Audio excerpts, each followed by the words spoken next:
Mesdames et messieurs, merci une fois de plus d'être toujours de nôtres. À l'entame de cette édition du journal, le comité d'organisation de la conférence des femmes africaines ministres et parlementaires a réuni ce vendredi 27 mars 2026 à l'hôtel Radisson Blu les délégations féminines pour un dîner de gala festif. Cette soirée a célébré la solidarité continentale et honoré les engagés pour l'autonomisation des femmes. Fantastique. Dans une atmosphère électrique de rire et d'applaudissements, l'hôtel Radisson Blu de N'Djamena a vibré ce 27 mars au rythme des dîners de gala mémorables. Organisé par le comité de la conférence des femmes africaines, ministres et parlementaires, cet événement parallèle a rassemblé les délégués venus de la sous-région pour un moment de convivialité et de reconnaissance. L'ambiance festive et solidaire a parfaitement incarné l'esprit de cette rencontre continentale majeure. Les participantes, ministres, parlementaires et leaders engagés ont profité d'un buffet somptueux aux saveurs africaines propices aux échanges informels. Ces instants ont renforcé les liens de coopération et favorisé un réseautage essentiel entre ces dirigeantes qui portent haut les couleurs du leadership féminin. Des prix symboliques ornés de motifs inspirés des cultures africaines ont été remis à plusieurs délégués. Ces hommages soulignent leur contribution décisive au succès des travaux de la conférence, mais aussi leur engagement indéfectible pour l'autonomisation des femmes. Plusieurs collaborateurs logisticiens, techniciens et bénévoles ont été applaudis et récompensés pour leur dévouement acharné. Ces gestes généreux mettent en lumière les efforts invisibles qui font le succès d'un tel RAO international. Cette réception s'inscrit pleinement dans le programme riche de la conférence qui vise à propulser le leadership féminin africain sur la scène mondiale. À travers des débats, ateliers et événements comme celui-ci, l'objectif est clair, ouvrir de nouvelles avenues de coopération, briser les plafonds de verre et amplifier la voix des femmes dans les sphères décisionnelles.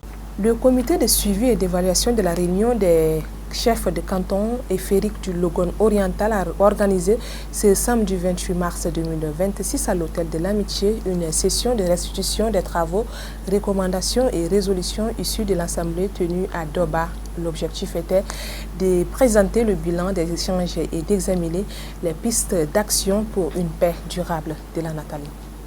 Autorités administratives, coutumiers et ressortissants de la province du Logone oriental ont pris part à cette réunion de restitution. Celle-ci était consacrée à l'examen des problèmes récurrents et douloureux liés au conflit entre éleveurs et agriculteurs, ainsi qu'à la formulation de propositions en vue d'une résolution durable de ces tensions dans la province. Le vice-président du comité d'organisation, Ngarsulte Josias, a pour sa part indiqué que la question des conflits entre éleveurs n'est que la partie émergée d'une problématique plus profonde. Dans son discours d'ouverture, le président du comité d'organisation, Bayrari Bari Henry, a présenté les points essentiels ayant fait l'objet d'un consensus fort lors des assises de Doba. Elle a permis de renforcer la cohésion sociale entre les différentes communautés, assurer la sécurité des biens et des personnes, réfléchir à une gestion durable et pacifiée des ressources naturelles, notamment la cohabitation entre agriculteurs et éleveurs. Le chef de canton de Doba, Najidoum Ngar-Nkinam Edouard, souligne pour sa part que la paix, l'unité et la cohésion sociale constituent des vecteurs fondamentaux de la politique du chef de l'État. Nous rappelons tous que la paix et la cohésion sociale est un des axes prioritaires de la politique conduite par notre chef de l'État, le maréchal Mahamat Idriss Déby Itno, président de la République, qui appelle tous les fils et filles du Tchad à l'unité et à la paix, notamment nous de la province de Logone oriental. La réunion a également été marquée par la présentation des nouveaux membres du bureau exécutif de suivi et du secrétariat technique. Par la mise en place de cette instance, le comité de suivi et d'évaluation entend intensifier ses actions de sensibilisation et de plaidoyer en faveur du vivre ensemble afin de prévenir les conflits intercommunautaires. Il compte sur l'appui des autorités administratives, coutumières et religieuses pour relayer un message d'unité et de tolérance propre à apaiser les tensions.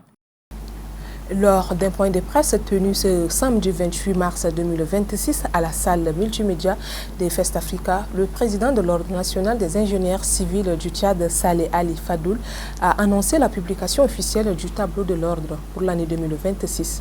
Ce document recense 186 ingénieurs civils ainsi que 20 bureaux d'études légalement habilités à exercer. Il réaffirme le rôle central de l'institution dans la régulation de la profession, la garantie de la qualité des infrastructures et le respect des normes en vigueur. Les autorités, partenaires et acteurs du secteur sont ainsi appelés à collaborer exclusivement avec des professionnels inscrits conformément au cadre réglementaire en place suivi. Cette publication constitue un moment important pour notre institution. Elle traduit notre engagement constant en faveur de l'organisation, de la régulation et de la valorisation de la profession d'ingénieur civil au Tchad. Le tableau de l'ordre est un instrument fondamental. Il permet d'identifier les ingénieurs habilités à exercer conformément aux textes en vigueur. Il garantit également la transparence, la crédibilité et la qualité dans l'exercice de notre métier. À travers ce tableau, l'Ordre national des ingénieurs civils du Tchad affirme son rôle, qui est celui d'encadrer la profession, de veiller au respect des règles d'éthique et de déontologie et de contribuer à la qualité des infrastructures dans notre pays. Mesdames, Messieurs, le développement du Tchad repose en grande partie sur la qualité de ses infrastructures. Routes, bâtiments, ouvrages hydrauliques, aménagements hydro-agricoles, etc. Tous ces projets nécessitent des compétences reconnues, encadrées et responsables. C'est pourquoi nous rappelons que l'exercice de la profession d'ingénieur civil au Tchad est réglementé par le décret numéro 16-12/PR/Matu/2019. Tout exercice en dehors du cadre fixé par ce texte constitue une violation des règles professionnelles et expose les auteurs à des sanctions. L'Association des étudiants de la Faculté des sciences de la santé humaine a clôturé ce 28 mars les activités marquant le mois de la femme au sein de la dite faculté. La cérémonie a enregistré la présence de députés, du vice-doyen et de nombreux étudiants. Pendant un mois, l'Association des étudiants de la Faculté des sciences de la santé humaine a mené une série d'activités consacrées à la promotion des droits des femmes. Placée sous le thème « Violence basée sur le genre, protéger la femme, garantir l'avenir », l'édition 2026 du mois de la femme a été marquée par des séances de sensibilisation et des formations axées sur l'entrepreneuriat féminin. Les étudiants de la faculté de médecine ont ainsi multiplié les initiatives pour informer et éduquer sur les violences faites aux femmes, tout en encourageant l'autonomisation économique des jeunes filles. Pour le président de l'association, Ali Saleh, cette cérémonie va au-delà d'une simple clôture d'activité. Notre engagement est clair, contribuer à bâtir une génération consciente, responsable et engagée, capable de défendre les droits de la femme et promouvoir également la légalité. Votre parcours inspire, votre engagement rassure et surtout, votre présence aujourd'hui dans cette salle parmi nous renforce notre détermination dans cette lutte de violence basée sur le genre. Nous espérons que votre message marquera durablement les esprits et encouragera davantage d'actions en faveur de la femme tchadienne. La marraine de l'association, l'honorable chérifier Mahamat Ahmad, a quant à elle exhorté les étudiantes à viser l'excellence et à impacter positivement leur environnement. Chères jeunes filles, jeunes sœurs, je m'adresse particulièrement à vous. Vous êtes fortes, vous êtes une force, vous êtes un pilier. Vous êtes des actrices incontournables du développement de notre pays. Ne doutez jamais de votre valeur. Ne laissez personne limiter vos ambitions. Et surtout, engagez-vous, formez-vous, et oser occuper les espaces de décision. Au-delà des discours, un message fort se dégage. La femme occupe une place centrale dans la société. La protéger, c'est contribuer à l'équilibre et au bien-être collectif. L'autorité politique, société civile, médias et étudiants sont ainsi appelés à s'engager davantage dans cette lutte afin de bâtir une société plus sûre et apaisée. La région de l'Adamawa, menacée par la déforestation et l'urbanisation galopante. La Journée internationale des forêts 2026 célébrait le thème forêt et économie. Plus de 2500 plantes devront être mises dans la terre par chacun des 5 départements de la région de l'Adamawa, avec l'université de Ngaoundéré en première ligne pour un campus vert et durable. Correspondance de Missa Missa. Le campus de l'université de Ngaoundéré a constitué ce jour mémorable l'arène d'une cérémonie inaugurant la Journée des forêts, édition 2026. Présidée par le représentant du gouverneur, cette manifestation a réuni autorités locales, responsables universitaires et étudiants, tous unanimes dans un discours univoque, la sauvegarde impérieuse de nos ressources forestières. Ce moment marque le temps de la réflexion sur l'importance des forêts pour notre planète et pour nos vies. Dans la région Adamawa particulièrement, les forêts jouent un rôle prépondérant dans les économies de nombreuses familles. Des millions de personnes de notre région s'alimentent, se soignent, assurent leur subsistance grâce aux produits forestiers ligneux et non ligneux. Les forêts rendent de nombreux services tant à notre environnement, à notre économie ou à notre société. Malgré la canicule, l'acte inaugural s'est imposé.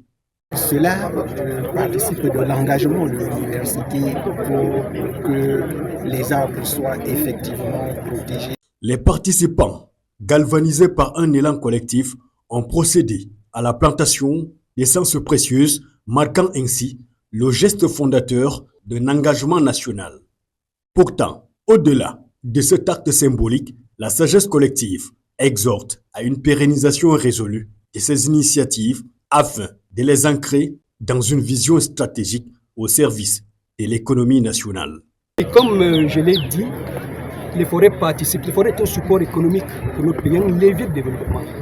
En somme, investir dans la préservation forestière, c'est édifier les fondations d'une croissance économique et résiliente, créatrice d'emplois. Au Tchad, les milles rouges, communément appelées djigari, n'est pas qu'une céréale ancestrale, c'est un pilier nutritionnel, économique et culturel qui combat la malnutrition et soutient des milliers de familles dans un climat aride. Maroc Cécile. Dans les foyers tchadiens, le djigari trône en bouillie matinale, onctueuse, boules frites, croustillantes ou galettes accompagnant les sauces de légumes et viande.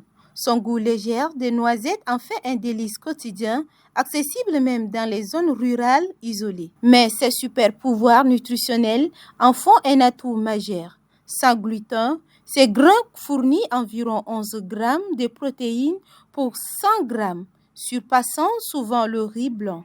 Riche en fer, il lutte contre l'anémie, touchant 40% des enfants tchadiens selon l'UNICEF.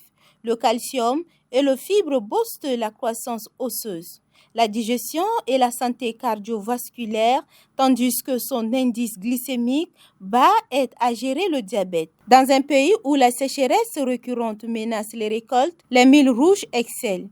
Ils poussent en 90 jours sur des sols pauvres avec un rendement de 800 kg par hectare en conditions difficiles. Idéal pour les femmes enceintes et allaitantes qui en consomment traditionnellement en bouillie enrichie au lait. Il procure énergie durable et minéraux vitaux. Chez les personnes âgées, ces antioxydants protègent contre l'ostéoporose. Des études locales, comme celle de l'Institut des recherches agronomiques tchadien, confirment son rôle dans la réduction de la malnutrition chronique affectant 30% de la population. Économiquement, le djigari génère des revenus pour 70% des agriculteurs ruraux, exportés vers le Nigeria et le Cameroun culturellement. Il unit la communauté lors des fêtes, symbolisant la résilience Sara ou Kanembu. Macky Sall, privé de soutien pour le poste de secrétaire général de l'ONU, Bénin, une campagne présidentielle à 2 vitesses. Assassinat de Patrick Lumumba, Étienne Davillon, contexte son renvoi en correctionnel. C'est l'essentiel de l'actualité internationale de 28 mars, parcouru par Sana Claricia. Le gouvernement sénégalais a formellement désavoué la candidature de Macky Sall au poste de secrétaire général de l'ONU. Dans une note verbale du 27 mars 2026 adressée à l'Union africaine, la mission permanente du Sénégal à Addis Abeba précise que le pays n'a aucun stade endossé cette initiative et n'a pas été associée aux démarches menées par le Burundi, alors la présidence tournante de l'organisation. La note souligne que le Sénégal ne saurait être considéré comme partie prenante du processus. Soumise à la procédure d'approbation tacite, la candidature n'a pas recueilli le consensus nécessaire. Une vingtaine d'États membres de l'Union africaine se sont opposés au projet de décision entraînant son projet. Au Bénin, la campagne pour l'élection présidentielle du 12 avril prochain oppose deux dynamiques radicalement différentes. D'un côté, le candidat soutenu par le président Patrice Talon qui occupe le nord du pays avec des meetings géants. De l'autre côté, Paul Ounpe, candidat des forces Kouri pour un Bénin émergent qui mise sur une campagne plus discrète mais déterminée. Dans un paysage politique transformé où l'opposition se résume presque au FCB, à quelques formations marginales, les partisans de Paul Ounpe s'accrochent à l'espoir. Lors d'un meeting dans une salle de conférence à Cotonou, Paul Ounpe considère comme un opposant modéré a lancé un message clair à ses soutiens. Le match n'est pas terminé, c'est la première chose. Deuxièmement, ce n'est pas un match amical, c'est un match sérieux et je sais que si rien ne change dans les 2 prochaines semaines ou si nous devions voter aujourd'hui, nous serions les vainqueurs.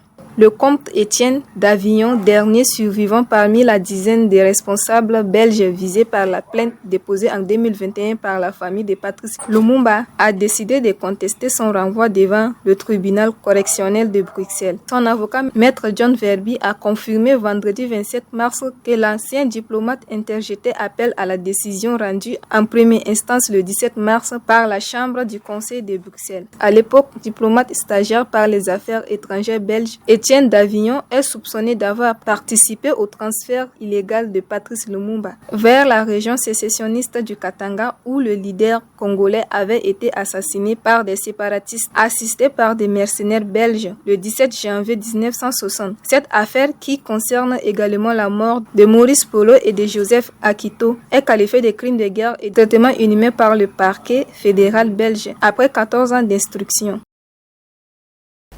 En culture, cette fois-ci, l'artiste tchadien Big Volta a entamé ce vendredi 27 mars 2026 une série de concerts à N'Djamena avec une première prestation au Royaume culturel Soubiana Musique. À travers cette tournée, l'artiste entend marquer la sortie officielle de son maxi-single, une œuvre musicale engagée en faveur de vivre ensemble au Tchad. Tanso Hamza et Elias Boubou y étaient.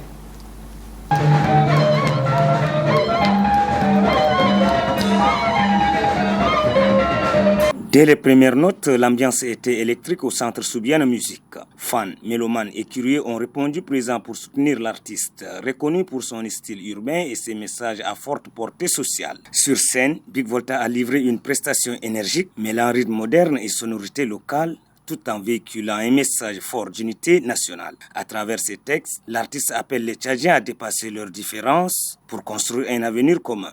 Dans ce projet musical, il met un accent particulier sur la cohésion sociale dans un contexte où le vivre ensemble demeure un enjeu majeur pour le pays. C'est Maxi Single. Je lance ça pour vraiment souligner un problème qui prend le Tchad au coup même. De temps en temps, nous avons des problèmes, des guerres, des conflits éleveurs-agriculteurs, des querelles. Et cela nous retarde vraiment dans le développement de notre pays. Et c'est pourquoi je compose ces morceaux et je viens avec ce lancement pour vraiment interpeller tous les Tchadiens de suivre ces messages. Et à base de ces messages, si nous le mettons en application, nous allons vraiment vivre la paix que nous avons tant cherchée. Le public visiblement conquis n'a pas caché son enthousiasme. Plusieurs spectateurs sont montés sur scène pour accompagner l'artiste à travers des pas de danse, saluant ainsi son initiative. Pour eux, la musique reste un puissant vecteur de sensibilisation et de rapprochement des communautés. Après cette première étape réussie, l'artiste poursuit sa tournée ce samedi au Crocodore dans le quartier Gassi avant de se produire dimanche à Koundoul, à la sortie sud de la capitale. Une série de concerts qui s'annonce comme un véritable moment de communion entre l'artiste et son public. Et voilà qui va mettre un terme à cette édition d'information, mesdames et messieurs. Merci à vous de l'avoir suivi. À très bientôt.